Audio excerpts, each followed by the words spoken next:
All right, everybody, welcome to the Sherman Show. I am your host, Jeff Sherman. I'm here with my co-host, Sam Lau. Hey. And today is Tuesday, April 18th, 2023, and we're recording from the DoubleLine offices. We didn't have our cameras all set up in the same room, so we're broadcasting from 3 different locales here at beautiful downtown Los Angeles. Today, our guest is none other than portfolio manager and head of our commercial real estate team, Morris Chen. Morris, welcome back to the show. Thanks for having me.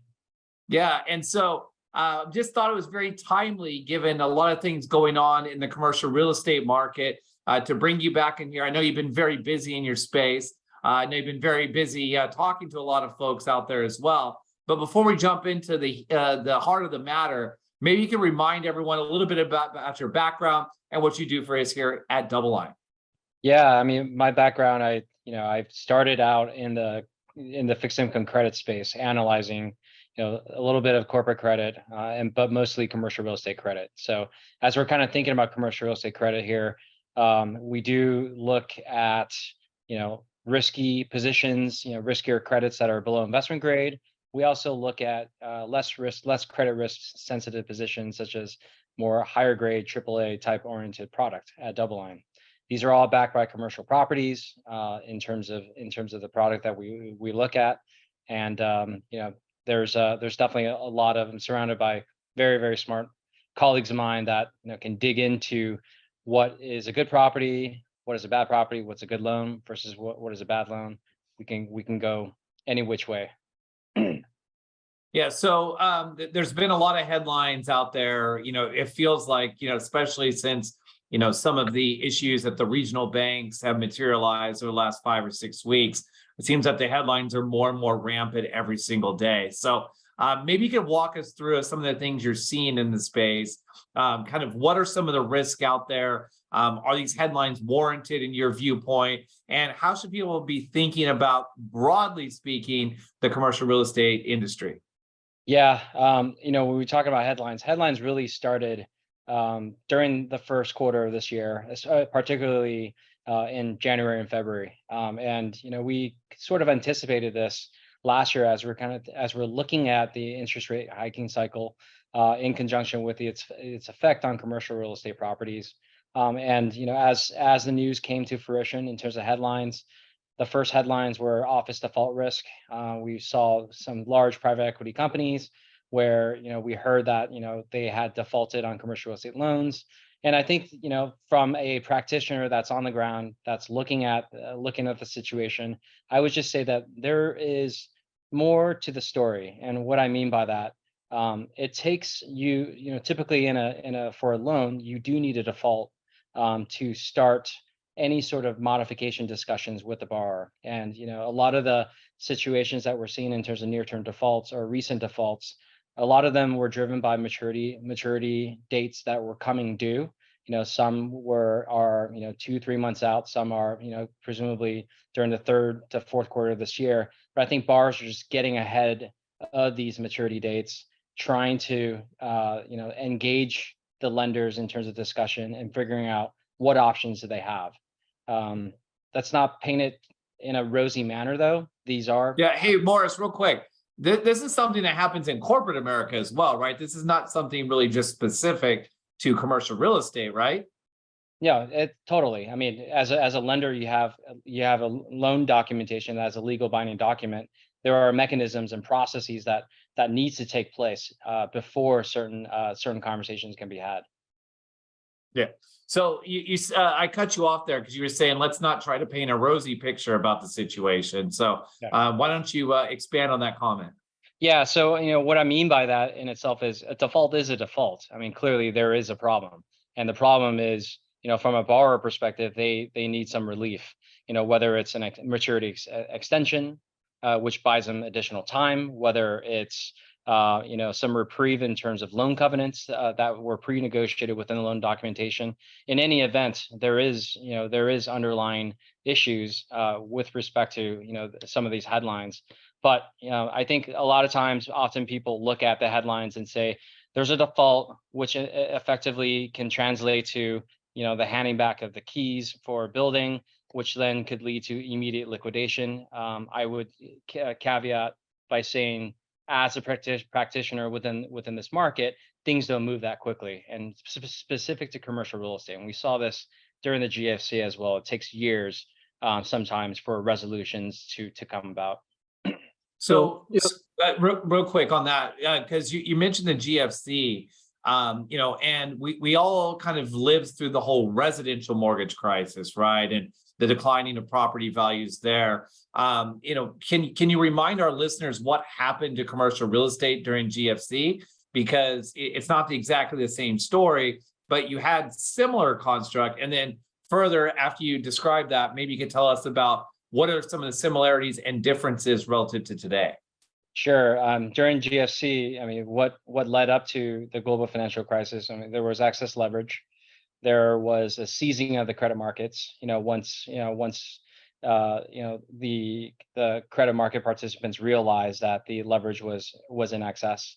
That seizing led to tighter lending conditions, inavailability of credit. You also saw banks go out of business. And I think ultimately speaking, what people thought was the value of the property was incorrect. And so as a function of that, as it relates to commercial real estate, we saw a peak to trough sort of decline in terms of value around 37 to 38% from peak to trough. If you want to think about metrics in a one year change, the largest change in terms of price change was around 22%, and that was a drawdown. So what we did see decline in value, but the peak to trough, I'll give you an example. That 37% move, the peak was in 2008. So that's already right at the 6-7 months after the GFC, the first bank started having issues. And then the trough was actually in 2010 in October. So it took a long time for prices to in terms of some of these resolutions. And for us, I think in the same way, we're going to see a few this process drag out, resolutions to unfold for in the years to come. So this isn't a quick manner. And I think time, as we've seen in the past, time provides optionality. There could be a variety of different environments and outcomes that can happen. But with that said, as I kind of stated, the resolution will definitely take some time. So one of the things that you mentioned earlier was turning in the keys, and that just made me think back to the GFC again, and the idea of jingle mail, where residential mortgagers would turn in their keys if they found that their properties were undervalued or underwater, I should say. It was easier oftentimes to just turn in the keys back to the servicers. Servicers would take ownership, and then you go through a foreclosure process before they took ownership, I should say.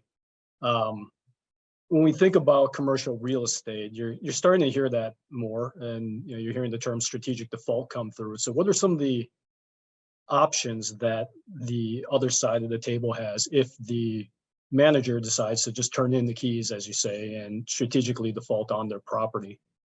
Yeah, in an environment like this, when there is a default and a borrower decides to walk away from the property, what typically would happen is the lender would first foreclose on the property, and then secondly, the lender would also hire a receiver in place to operate the property. There's two different options there. You can go foreclosure, or you can do a deed in lieu. A deed in lieu is the handing back of the keys, where the borrower says, here you go, I don't want anything of it, and that's it. In that situation, it's a little cleaner than the foreclosure process. On the foreclosure process side, it could potentially be contested. After these using these two different options, from there on, it's really up to the lender to own and operate the building or own and operate the building through a receiver. Under that construct, there's a variety of options that can take place. You can, if you, for example, in this office building that we're in, clearly there are still tenants in that specific building. So as we're kind of thinking about this, you do need to continue to operate the building now that you're the new owner, because there are leases in place that are contractual, and now you're subject to those liabilities. So again, as we're thinking about the process, there are different types of process to get to a resolution. As a lender, your main goal is to try to get your loan principal back, the loan principal that you lent out. And from these avenues, it just increases your probability of trying to maximize the recovery value that you're able to get. So to me, looking at the environment, and I think logically speaking, you're not going to want to sell a building immediately once you take ownership of the building, especially in this environment where there's a big question mark surrounding where interest rates are headed, where borrowing costs are going, where we are going as an economy. And as such, if you were a buyer of a building, you would try to price in all these uncertainties, which may or may not come to fruition. So that kind of brings us to this world where you're getting a disconnect between a buyer and a seller. The buyer is pricing to the worst case for all the reasons that they should be. And the seller is a little more optimistic. They are thinking, you know what, things aren't going to be as bad.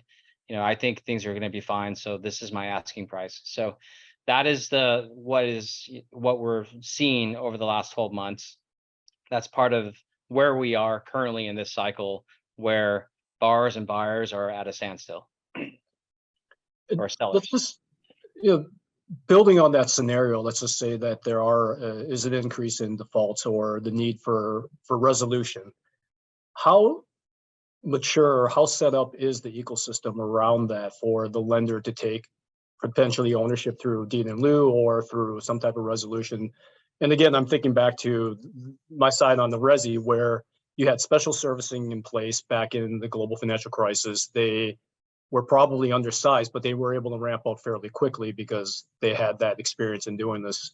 I'm assuming this isn't a new type of situation in commercial real estate, but are they well staffed enough to accommodate a potential uptick in defaults in the coming months and quarters? I think the pandemic, we had a brief period a scary period where people were thinking about the tools that they can use, which is loan modifications, forbearance, loan extensions, by way of example. And I think that playbook, this time around, as we're looking again at the potential headwinds within the commercial real estate market, those tools can be utilized. As it relates to staffing, I do think we're staffed as appropriately as we can. I mean, this is one of the most telegraphed economic slowdown or recession that the market has been anticipating for a period of time. And so, as we're looking at the commercial real estate market, for all those that are playing offense or that were playing offense, meaning they were trying to buy properties, I can tell you they're probably looking at their existing portfolio and trying to assess what property is good, what property is bad, what can we keep, what should we sell, what can we do to shore up our portfolios. And I think also, what's kind of interesting is even on the mortgage brokerage side, you're seeing the market shift, organically. Mortgage or a commercial real estate sales professionals, one that sells a building, is brokering a building. He's now, we've seen a lot of these people that have shifted their job now into consulting, valuation consulting, workouts, and also, providing, consulting services. So I think naturally the market is adjusting, just given what's going on. And I think it just comes down to this being so well telegraphed.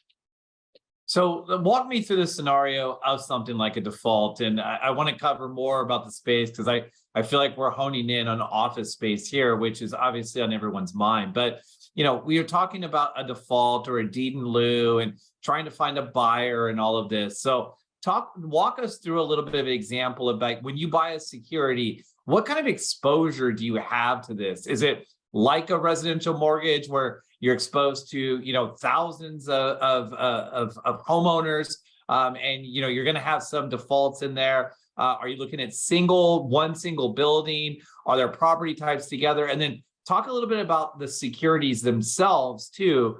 How when you buy them, are there protections in there again to help insulate against some of these kind of default and loss scenarios?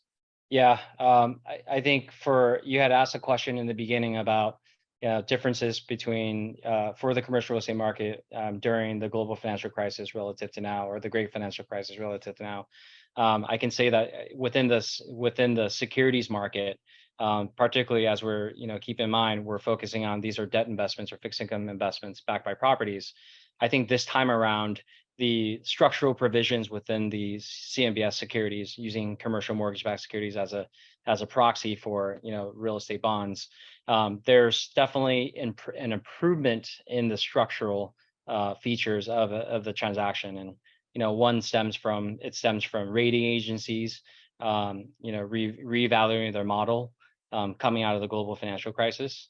It also stems from the market just self-correcting, using lessons learned from the previous cycle to better improve. And one prime example of a difference of a AAA rated bond today versus what it was in 2007. 2007, a AAA bond had essentially had a 11% subordination, which means the bond can withstand 11% of losses before that bond is impacted, at least in terms of principal. Today, an 11% subordination level equates to a single A rated security. So, 2 notches down from where it was versus if you want to compare versus where it was in 2007 and 8. And so, that I'll start with that as an example of some improvements from a structural standpoint. As an investor, we look at ratings, but I think more importantly, we also have to dig into the underlying loans and assess the probability of payback. I think within this part of the cycle, and this time around, I'll use this time around as a baseline. We do think that a lot of the investment grade bonds and investment grade structures are well protected from a principal standpoint, but there are a lot of concerns in terms of extension risk, defaults on a loan, a loan that may have a stated maturity that is due a year from now. If there is a default, as I kind of started in the beginning, defaults take a long time to come to some sort of resolution. So bonds that are backed by loans that are defaulting, inherently these bonds will also have to extend in terms of the average life. And so these extensions I think are more prevalent in terms of, it's a more prevalent risk, particularly when we're talking about the safer parts of the capital structure, the safer, the higher rated bonds. And these extension risks are, it's, to me, is what, as an active manager, what we're trying to assess within our team. Clearly, the further down you go in terms of the capital structure, say BBB and below, or below investment grade bonds, the less protection you have from losses. I think those bonds are probably a little more exposed. So, a default can mean different things to a bond investor. It depends on where you are in the capital structure, just like the corporate market, where a investment grade bond is treated differently in a default cycle when a company defaults versus a high yield position or a lower rated position. Yeah, and then on that note too, maybe you could walk our listeners through a little bit of your process too. Like, how do you get comfortable with underwriting these loans? Maybe you could talk about your team, some of the things you guys do. Do you go in and like survey tenants of a building? Like, how do you get comfortable with this, and what gets you that comfort level that that you can at least ensure that you believe that you're going to get, or I wouldn't say ensure, but that you believe you're going to get that return of your principal, although the timeline may get extended? How do you walk through it? How do you get achieve those comfort levels? Yeah, it stems from digging into the loans that make up the securitization, or that make up that's underlying the bonds. So as we're digging at the loan level, we want to assess, as we're looking at a specific loan, we want to assess, we're looking at metrics of who the borrower is. And, that's important because, these days you want to understand from a borrower standpoint, what is their financial wherewithal to pay us back? Knowing also, this is on top of knowing that the collateral is the building. The borrower dynamic in terms of assessment is more so very qualitative. You can see if you see a borrower as a large private equity company with a this asset sits in a private equity fund of a certain vintage, that gives you some clues in terms of the probability of payback. You have to also look at the equity. How much equity do they have in the building? So shifting on from borrower, once you look at the building level, you have to look at financials. What is the property doing? If it's an office building, are the tenants in the office, are the tenants utilizing the office buildings? Are the leases short term or long term? When do the leases come due? And kind of tying that back to the maturity date of the loan. You want to make sure that the cash flows on that building are stable. And so all these layers of analysis kind of roll up into a more of a ultimately a conclusion of what we come up with in terms of scenario for that specific loan. So, borrower, property level, and then in conjunction with even market level data, where if an asset is in downtown LA, I like to use that example because we are here. You can read reports, you can walk around. For us, it's easy to just go downstairs and assess what's going on locally. And that'll give you a good idea of the durability of the cash flows on these specific buildings to the extent that a tenant were to vacate. So these inputs all go towards our assessment in terms of how a loan will be able to perform.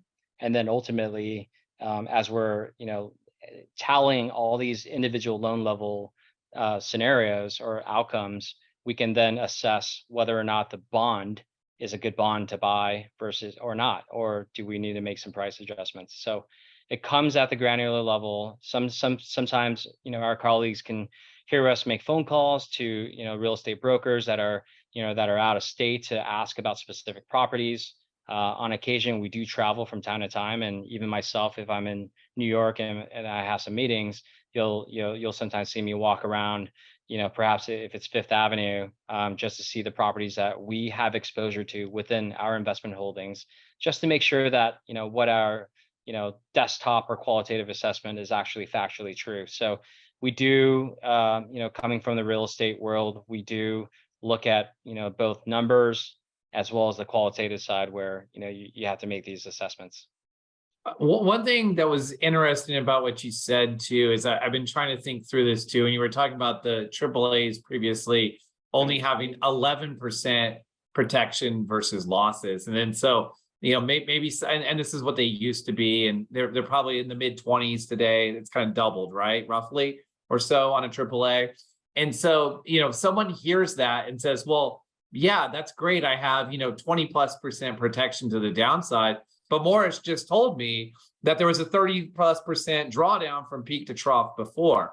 Then I hear you say something about there's equity in the deal. So when you think about, for our listeners out there that aren't as familiar with this, as a bondholder or a lender out there too, what kind of equity sits in there and what incremental protection does that give us? Because a lot of our listeners will know from the residential mortgage side that, usually there's a 20% down payment. That means that first 20% is usually absorbed to the downside by the homeowner. So again, what exists in your market today?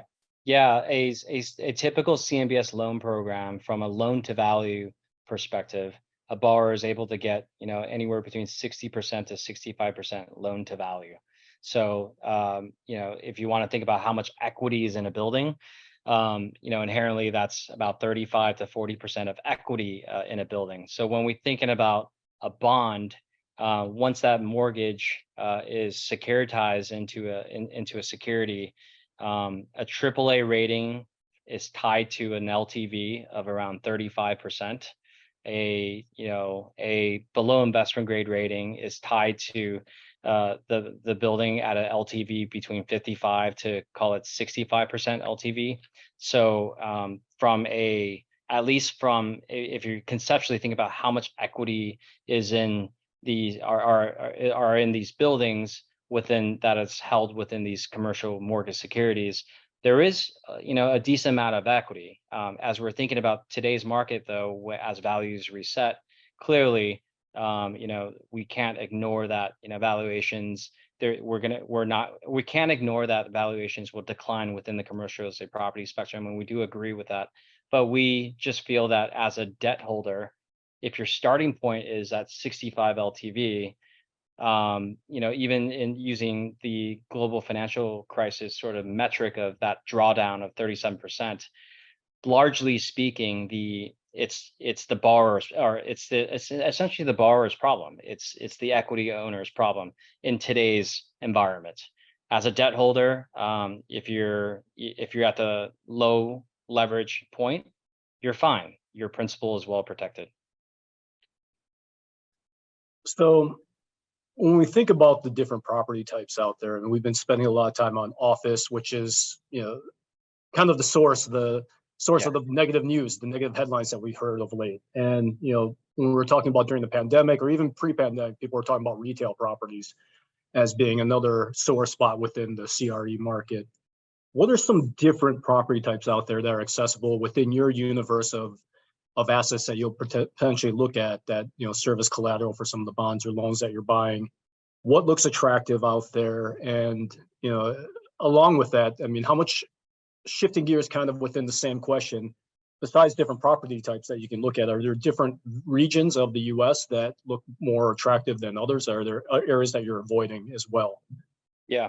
One can go down I like how you characterize it. We talked a lot about office, and I do agree from a outlook perspective in itself, you can't ignore the office headlines given what we're hearing.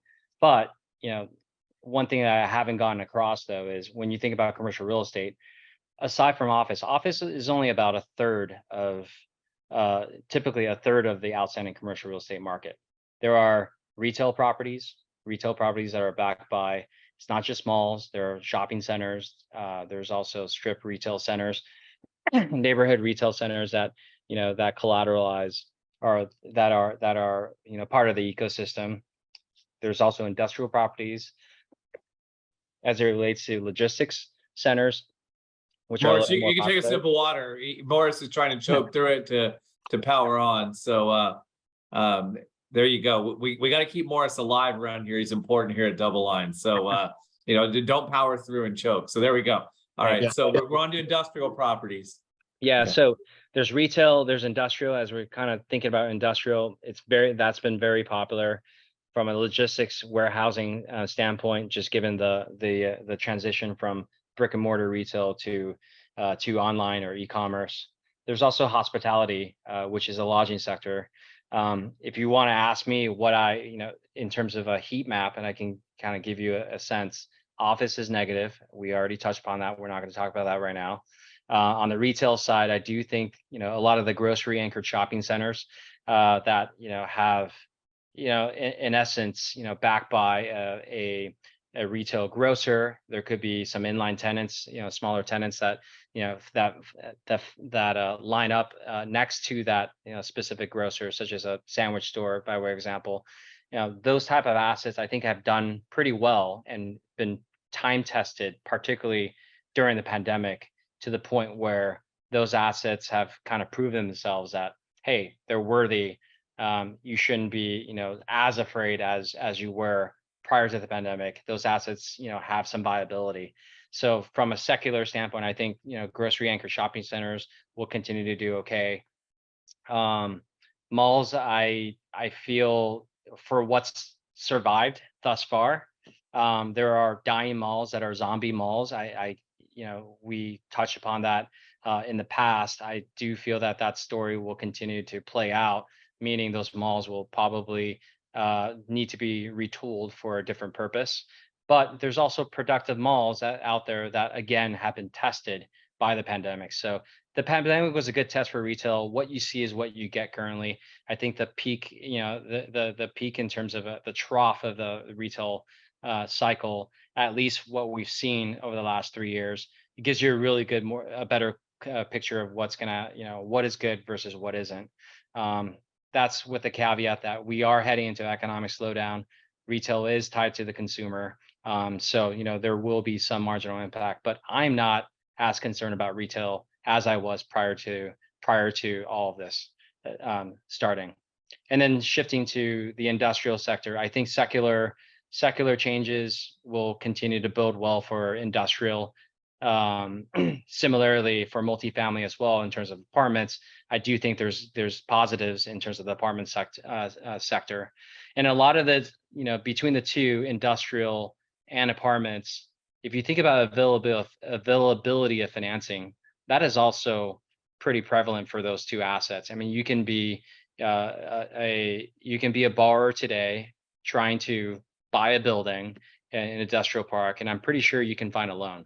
And that's on the contrary, you can compare that to office, where you could be the best building, but finding a loan on an office building, like to someone to lend you against your office building, is a lot more difficult. So I think that's part of the reason why multifamily and industrial, to us, it is a more favorable asset. So, if you think about these core asset classes within the commercial real estate, there is 2/3 of the market is not office, and let's be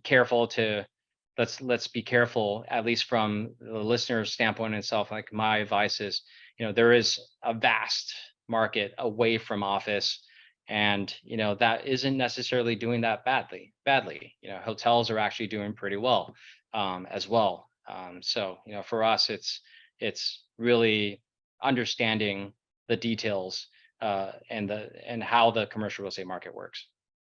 So when you think about these various types too, how economically tied is commercial real estate, or how much is tied to the economic cycle? Because, if you're just talking about kind of servicing debt, you mentioned hotels there towards the end, right? That seems very economically sensitive to me, right? Business travel drives the bulk of RevPAR, right? Revenue per available room, right? Then you get the leisure side, in certain pockets. But, if you're talking about just, kind of extending and working on a loan, it seems to me that some of that really kind of seems like cycle agnostic. Is that too naive to think through? Or is it different for different types of properties when people are comparing leisure to, let's say, multifamily? Yeah, hospitality on the leisures. I mean, you can't say it's cycle agnostic, at least on the hospitality side. It's clearly levered to the performance of the economy. Some hospitality properties, such as more business-oriented properties, that relies on business travel, that's going to underperform a lot.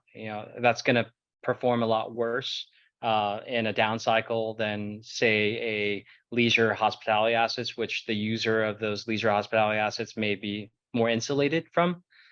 So there's going to be a bifurcation, or difference in tiering in terms of performance within the hotel sector.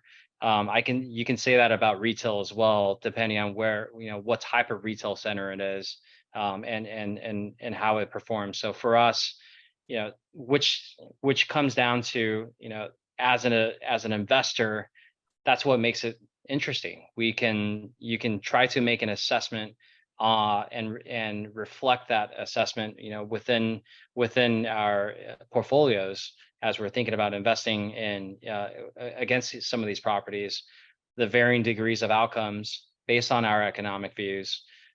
We saw one interesting, unique sort of dynamic in terms of leisure hospitality. I'll give you an example. There has been these hotel assets that are backed by water parks, and the name of the company is called Great Wolf, and we've seen that during the global financial crisis, where I recalled it back in 2013 and 2014. I was looking at that with a very suspicious sort of outlook, just given the water park dynamic. But then once you dig into the financials, they actually did very, very well during the recession, during the previous recession. And a lot of that has to do to the fact that the affordability dynamic and the drive to dynamic, meaning you don't have to get in an airplane, you could just get in a car, you could drive to it, to that, and you can still have a reasonable, lower cost vacation, as opposed to getting an airplane and flying somewhere. That actually performed decently. And I would say in similar form and dynamic here on the in today's market, there are assets that one can assess that are somewhat, economic resilient,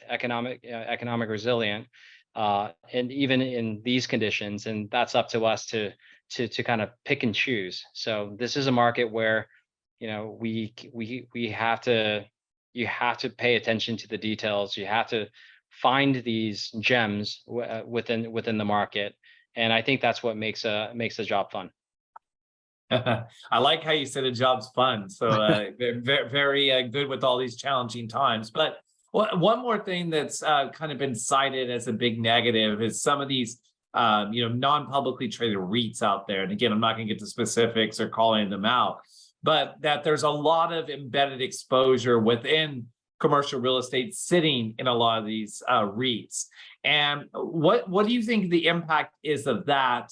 How do you think some of that plays out? And does that have spillover effects into your market?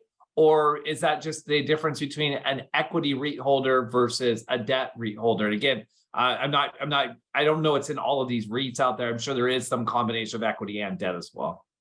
I would say by design, the non-traded REIT structure, or you can say the interval fund dynamic of some of these non-traded REITs, by design it is working as it relates to some of the assets that they own. There are a lot of equity assets, a lot of private assets, and as we kind of think about the markets, securities market versus private market, it's markedly different from a liquidity standpoint. So to me, from my seat, as we're looking at the structure that those investments are held in, by design, it's working. Now, as it relates to the impact from an asset value perspective in itself, because there's no forced sales, or due to the structure of how these vehicles are designed, the market in itself, at least in terms of resolutions, will just be delayed. There will be a dragged out time frame in terms of how prices of buildings will, at least in terms of where prices of buildings will end up. So this no for sale mechanism, by design, it is working. I think it protects the market as well. Is it a concern? Of course, yes, it is a concern to me. But at least from a dynamic where the for selling mechanism, like, I'm not concerned about that. And I do know that a lot of people ask this question. I've been asked this a few times. That is by design. That's what these vehicles are. They do hold markedly different investments relative to a traditional bond fund.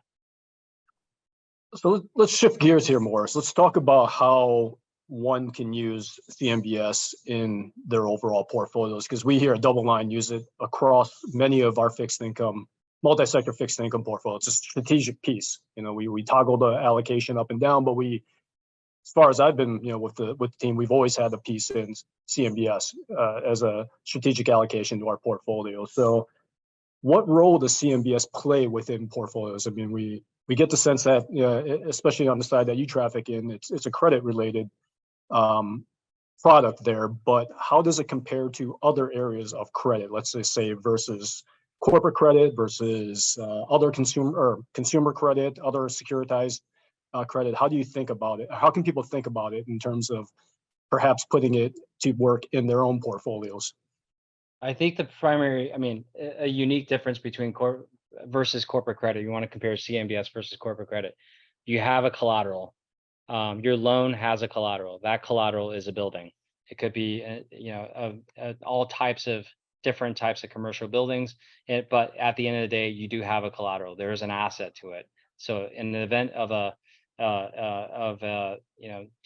loan default, you can sell the collateral and recover your principal through that dynamic. So I would say, that's one component of comprehending what a CMBS investment is. So that collateral is important. Now, taking a bigger step back there, you, as a diversifier, you get, coming into the CMBS market, for those that understand it and can navigate it, you are paid excess return relative to the risk you're taking. A AAA rated security within the CMBS market today trades at, anywhere between a 5.5 to call it 6.5 yield under existing market condition. On a spread perspective, you are, anywhere between, 150 basis points over treasuries to, as wide as 200 basis points over treasuries for a generic AAA. Compare that to corporates. Corporates are trading a lot more inside of where CMBS is. And this is where that pickup in yield that you get relative to corporates dynamic. That's why it's prevalent there. So a pickup in yield, a way to diversify yourself within your portfolio from corporate credit is one of the useful tools of using CMBS. This is a market that has repriced for all the reasons that we talked about for the last 40 minutes. There's been a lot of concern in terms of this market, but we're here to try to, and myself, I'm here to try to educate everyone that, for the investors that are able to navigate this, able to do the credit work, you're able to pick and choose what you want to invest in. CMBS market is a good way to play that, play some offense and also be a contrarian. There's not all property debt is bad. And for us, that's what we're here to do. Try to find good investments within a market that has a lot of uncertainties. So Morris, how do you answer the question to someone that says, I really like what you're describing here, but look, it's just risky. This is super risky. We haven't seen this experience. The dynamic is changing, the work remote dynamic and the likes. And so how do you help quell those concerns to a prospect or someone who is taking the kind of their first and cursory glance at the asset class? Yeah, I mean, it kind of goes back into what do we like within our market and why? Number one, we like the investment grade components of the CMBS market. So one, you're buying higher grade paper. Two, inherently, keep in mind the mortgage, we're investing in mortgages. So these are, commercial mortgages that are backed by commercial buildings, which insulates you from, risk. You're not taking equity risk. This is not a investment that you're buying a building on. You're buying the mortgage of that building against that building. So that's, another dynamic. And then thirdly, there's equity beneath you. Just given that you're the mortgage, inherently, from an equity standpoint, the owner of the building's equity is usually around 30 to 35%. And then, as we're kind of thinking about, all that's going on and what's percolating within commercial real estate valuation, we do feel that, you're very insulated from any, potential principal impairment for the right investment profile at the right part of the capital structure. And, that's where for us, that's why we're biased towards the higher grade paper within the CMBS structure. And you're getting paid a very, very fair spread and or yield pickup relative to other investments for that reason. Yeah, I mean, and that's probably some of the reasons why, we're offering product in the space, right? Is that, we're not shy of the risk. And a wise man once told me too, if you're taking risk and you think you're getting paid for it, that's a lot better than taking risks, not getting paid for it, and not knowing that you're actually taking it. And so I think it's been a great conversation too, Morris. And so for our listeners out there too, how can they get more information on, what you're doing in the team here, what's available out there? How can they get access to your current thoughts? Yeah, I would refer everyone to our website, our DoubleLine website. There are a lot of thought pieces that we're putting out, especially in recent months, just given all that's going on within the commercial real estate spectrum. There's also funds out there that that we have launched that are more focused on commercial real estate, where one can gain exposure. I would refer everyone to look at our website for that information.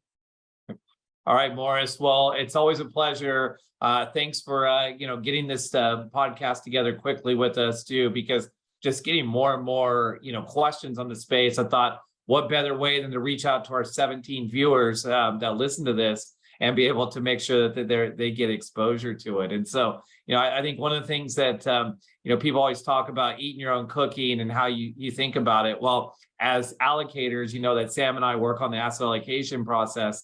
One of our largest exposure in our lower risk funds is to the high credit quality, low duration aspects of the commercial real estate market. And so it's something that a lot of our investors don't know that's in there, but it's something that, on a risk reward basis, we fully agree with you too. And like I said, we vote with our clients' assets too. And you can even observe those funds and see, how they perform through this cycle too. So thanks for all the work you put in here. Thanks for spending the time educating our audience. But before I let you go back and up to the desk, I got to introduce you to Sam's favorite part of the show.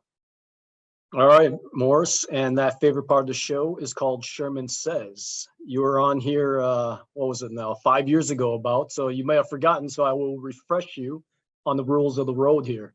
It's where I'm going to offer a series of prompts between you and Sherman to get a top of mind response. And the first one's going to go to Sherman, so you can get a little bit of an example here. Sherman, stagflation. Low likelihood. I think if we slow in growth, we get some deflation out of it. And so I just think that stagflation is, it's well spirited. People are sniffing around it, but I think if we get more of this kind of slowdown, it leads to a deflationary environment. All right. Well spirited, but not love, let's say of that. But Morris, the next one is yours. Return to office. I like it. And as he said earlier, he has inherent biases, people. All right, Sherman, higher for longer. Higher for longer until they can't, right? So, I was talking to someone this morning about this too and saying, well, the Fed's going to cut, 25 in the next quarter and then another 25. And I'm like, no, when they cut, they're going to cut. So they're going to be late. They're just like they were late to the rate hiking regime, and they'll be late on the other side. So higher for longer until they can't stomach the pain. But remember, Jay Powell said he's going to bring pain. That was my Mr. T trying to impersonate. It wasn't very good. I see you shaking your head. So. No, I wasn't shaking. I was kind of nodding, thinking about Method Man and bringing the ruckus. But let's go back to you, He also had a Sherman. song called "I Came to Bring the Pain" too. That's true. That's true. Yeah. All power to the brain. I think that's what it is. But anyway, Morris, vacancies. Rising. Sherman, let's see here. Trust in government. Who in their right mind would? I think we're Americans, so we always are skeptical of our leaders, I suppose. I forget who the quotes attribute to. I think people attribute to Reagan. It says like the most dangerous words in the English language are "I'm here from the government and I'm here to help." Right? So. Fitting. All right, back to you, Morris, with landlords. In trouble. COVID's in trouble. We're kicking its butt. It seems like Right. I haven't read much about it anymore. So hopefully it's a thing of the past and we've learned our lessons. All right. Morris, cryptocurrency. Going up. I thought you might draw on Sherman and say learned your lesson, but we learned our lessons, but I guess Been going up. Sherman. Yeah, but don't look at the cost basis, right? This is a hat tip to the day. We're recording again on April 18th. Taxes. Ain't gonna pay them. You know why? Because we sit in California. So as I was joking with someone, like other states have had massive disasters. We have floods. I know there was some pain out there. We get a couple of rainstorms and we get a 10-month extension. So thank you to the folks at the IRS. We appreciate it. Sorry for the rest of the country that we're going to move the debt ceiling issue forward because they're not paying our taxes. And we try to look this up. Morris, I don't know if you're familiar with this, but the California population is like 13-14% of the US. But if you look at the federal tax payments, California pays a low 20 handle of the overall federal tax receipts. And so I would say that most of us are sitting in T-bills. So thanks, Jay, for the for the nice carry on us not having to pay our taxes. So we will pay our taxes. Please do not investigate us. We don't need any audits or anything, but we're delaying until October 15th. So thanks for that. All right. And why wrap is it this the up. 18th? Did you ever figure it out, Lau? Why was the 18th? Like, because the 15th was a weekend. Why wasn't the 17th? Because that was Monday. Yeah, I don't know. Okay. All I right. have no clue. Anyway. All right. Wrap this up here, Morris, with movie ticket prices. Oh man, I just had a rude awakening. $22 for a movie ticket in Santa Monica. Family of 5, $130 basically. That doesn't sound like 22 times 5, It but doesn't add up, but yeah. With taxes and fees. Yeah. Oh yeah, and it's weird how they charge you a fee to like buy the ticket, right? It's like they got the Ticketmaster model because no one wants to actually do it, go to the box office, right? Sounds like that Netflix subscription's looking cheaper by the day. Definitely. yeah, it's also the difference in regions. I think we touched a little bit about that on the commercial real estate as well. Your side of town, 22, what'd you say, 99? Mine was 12.99 on my side of the town there. So I don't know Wait, if that's an so now increase. movie tickets are going for the 99s now too. They don't want you to use 13. They're going to charge you $12.99, and you're going to think it's a deal. It's not like the gas prices with the extra pips in there though, or Yeah, whatever the they call pips. it, the extras. Yeah. Yeah. Well, for those of you who don't know, Sam's a big fan of the PIPS nomenclature, and I'm not talking about Gladys Knight. So, all right, everyone, let's call that a wrap. Thank you, Morris. Thanks for spending time. Very interesting space.